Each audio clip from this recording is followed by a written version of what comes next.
एक सवाल पूछत हई, माई बाबू कब से बोझ बन गईले? अब बोझ के भी पारी होला का?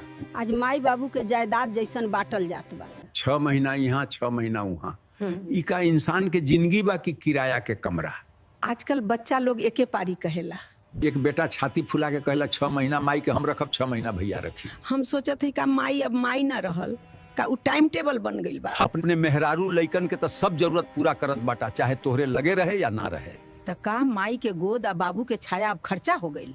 जब लोगन छोट रहला तो हमने तो कबो ना पूछली कि आज केकर पारी बा। बीमारी में, भूख में, डर में हमने तो कबो हाथ ना छोड़ल गेल। आज जे कॉलर उठा के माई बाबू के बंटवारा करत बा, उ भूल गेल बा कि काल तू यही लाइन में खड़ा होबा। याद रखा घर के कोना में तोहार बच्चा खड़ा सब देख रहल बा कि माई बाबू बाटल जाले।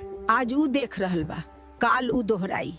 अगर माई बाबू खातिर हाथ तंग बा तो ई गरीबी ना, ई संस्कार के दिवालियापन बा। पैसा बाधा ना बा, मन के कंजूसी बा। आज माई बाबू के पारी बनेबा तो काल तोहरो पारी तय होई। माई बाबू के सेवा कौनो एहसान ना बा। हाँ। ई त उ कर्ज हो जवन जन्म लेते ही तोहरे पर चढ़ जाला।